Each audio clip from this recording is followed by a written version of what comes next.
Well, there you go. From July of 1982, that's Josie Cotton with He Could Be the One on TMRS. And our guest on the show tonight is the mysterious Josie Cotton. Where has Josie Cotton been? Well, I'll tell you, she's been on MySpace because I went to her site, and in her photos, you know, there are a lot of pictures of you, Josie, dressed up in various get-ups. Yes. Well, you know, I was trying to do a lot of different characters from my last album, which was the Great Songs from Bad Movies album, you know, the theme songs from various B movies. And so I was just doing little homages to these gals on these pictures and these movies. And you know, it was just a very fun kind of theatrical thing for me to pretend like I'm a bad actor. Well, I have to say, though, Tora Satana, for me, is maybe one of the greatest actors in all of movies. Yes, she is. Yeah. She's my role model.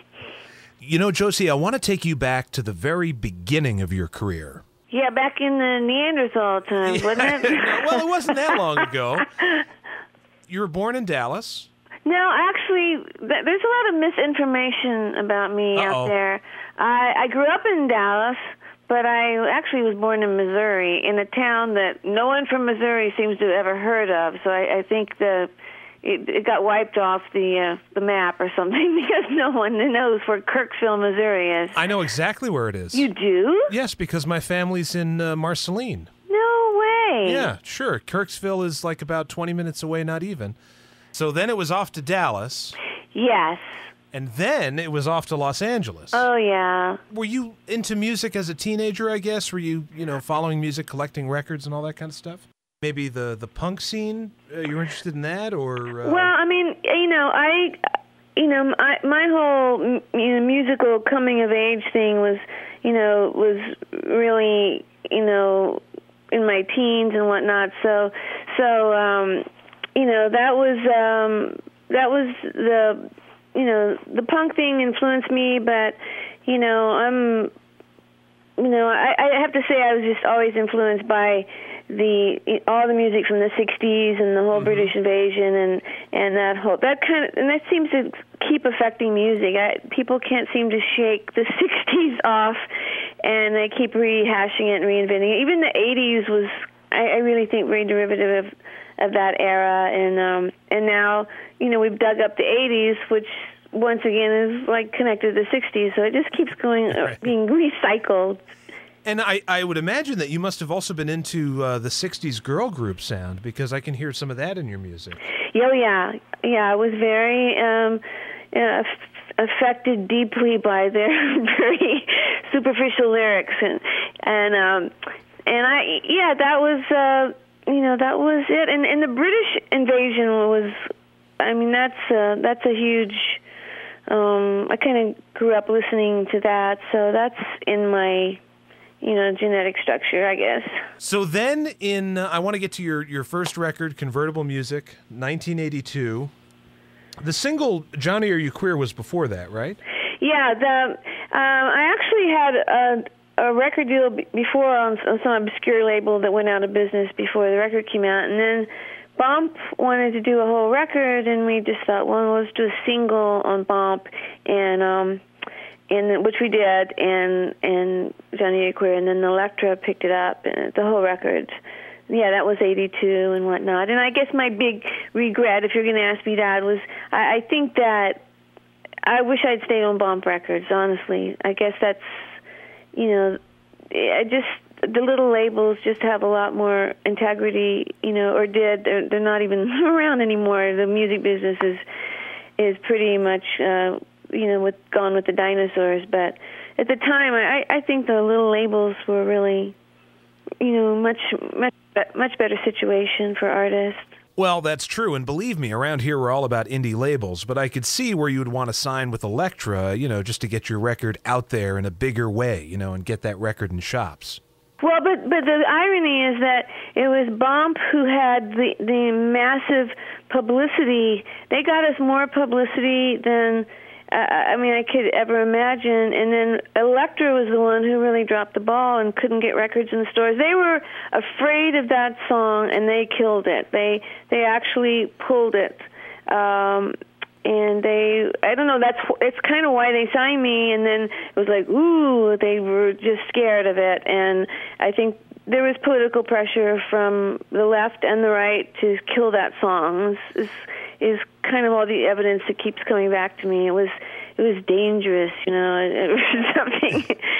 And it's kind of ironic because now, you know, Katy Perry just had a big hit with I Kissed a Girl.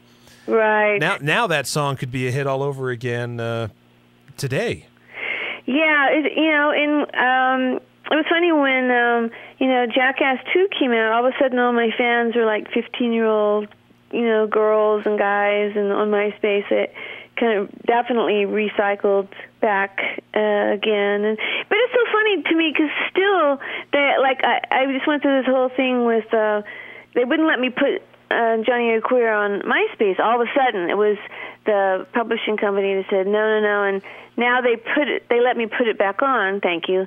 And but they have a warning now. It's expletive. Like there's cursing in it or something. I thought.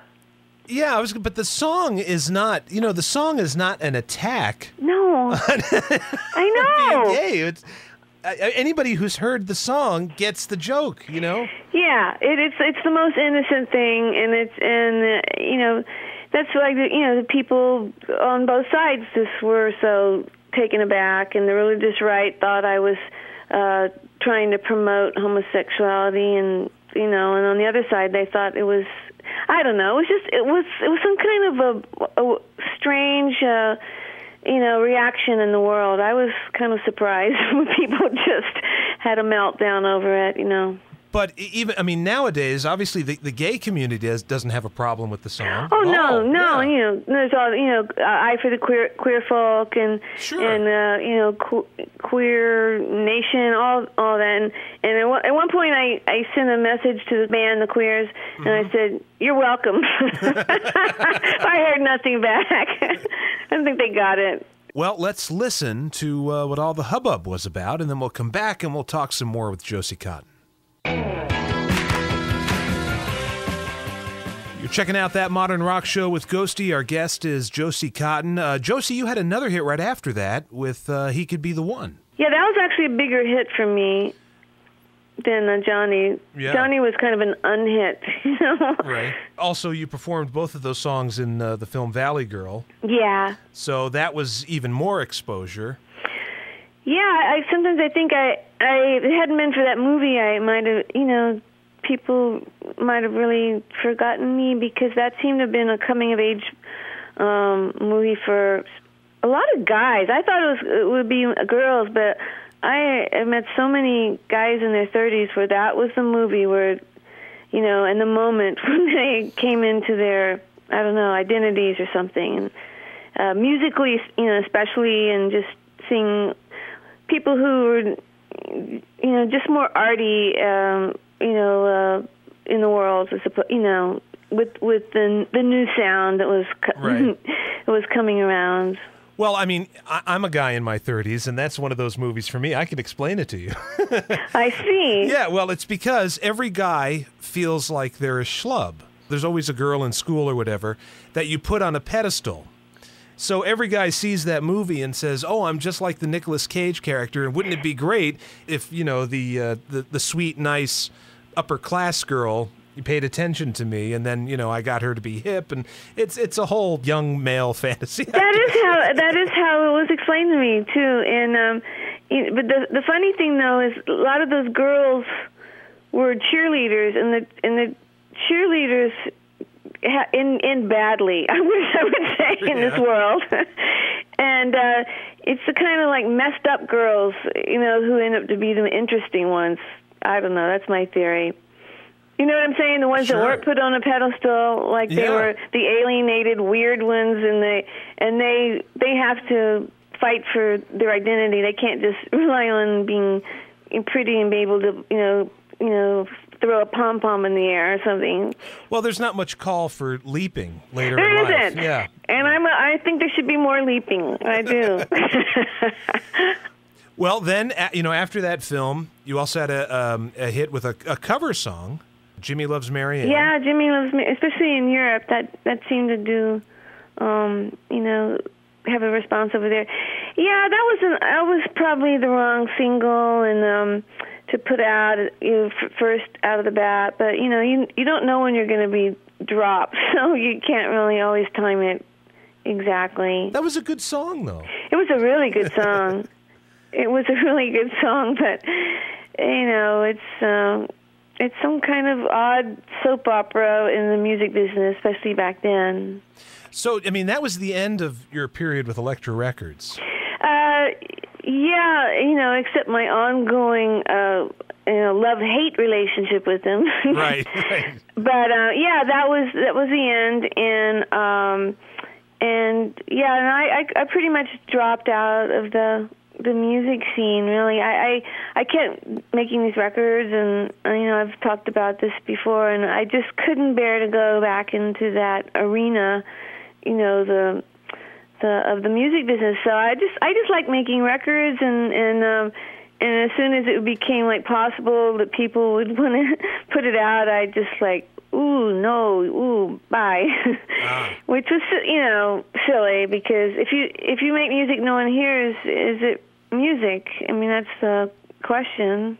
Well, the thing is, nowadays, a lot of people that I talk to bypass that system entirely now. Because now, through the internet, you can just release stuff online. Yeah. No, it's amazing, and I think that's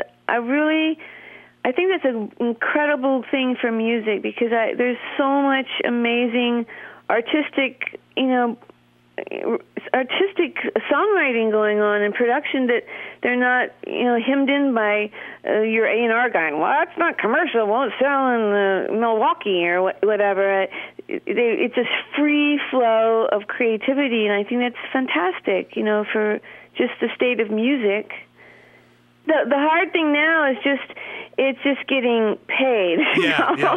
That's a whole other. And that's how are they going to address that? I see so much in my music online that I have no idea how they got it or why, or and it seems to be legal, and I don't know who these people are. It's a little odd, and to be an artist and not know who's getting paid for what you maybe spend a year creating, right.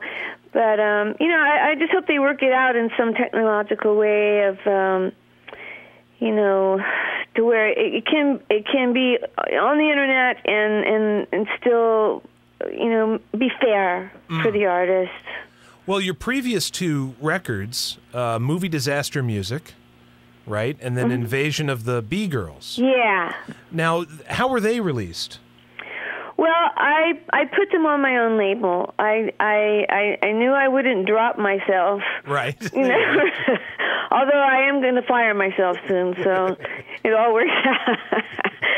But I just had to unless you do something like that, I just didn't want to go into that world, and it's all disappearing anyway. So I have my little label, and I just put it out in both records, and now I'm going to start putting other artists on there, so it's not just Josie World, Right. How egotistical can you get? But for me, it was a great vehicle, and I actually was lucky enough to get distribution, which is really hard. That's like the hardest thing of having a little label, is to get the distribution and all this, and tracking down everything becomes like a full-time job. Right. But, you've also got some videos and stuff I saw on your website. Oh, yeah. Did you see the little video of Man-Eater? I did. I get to kill 9 guys in 3 minutes. Yeah, I know. Good. And I'm like, wow, this is really well done. Yeah, that's a record for me. Yeah, it's a really, really good video. And once again, I guess I should point, what's the name of your website? I know it, but for you to say. It's Well, it's JosieCotton.com is my website, but the MySpace thing, is MySpace / Josie Cotton. Are you more active on the MySpace than? Well, I've just gotten my website back up. I had some, quote unquote manager take it off for a long time, so it's back up, and I haven't fully gone into that again. But MySpace is where I've done a lot of. I've met a lot of people, and I've gotten a lot of work out of it. It's been fantastic because for me, I had been gone so long, and I really didn't know that people, liked me so much. I didn't understand at all that, was, kind of loved, and it was really sweet. It was amazing for me to, get to talk to my fans and this kind of thing. So it's been great. I've been on like a few albums because of it, and I got that Jackass movie where they found me on MySpace. Well, it doesn't hurt that you can still sing. That helps. Yeah, that helps. Am I supposed to not know how to do that anymore? well, listen, there are some people who... Well, it's funny, though, because it is true. Like, once you're a doctor, you're always a doctor or whatever profession, but if you were a singer ever, they go, oh, you used to be a singer. It's like all of a sudden you can't do it anymore. Like, right. Yeah, I used to be a singer before. Well, there's always a few people that, for whatever reason, they have that weird Frankie Lyman thing happen to them or something. There is that. Some people do kind of lose it a little bit, and especially songwriters. Some people just they have a fridge life, or they have a shelf life, and then they can't write any more good material. It's a mystery to me, really. It would seem like if you're a writer, you're always a writer. But who am I? I don't know. Well, maybe it's a case of, people say, well, the zeitgeist, there was something in the air that... Well, that's true, yeah. An idea, his time has come, and all that. But, someone like Neil Young, and Tom Petty, I think they're amazing because they really stay... they just keep pumping it out, and it's always... you remember the song that Tom Petty did, The Last DJ? Sure. My God, I mean...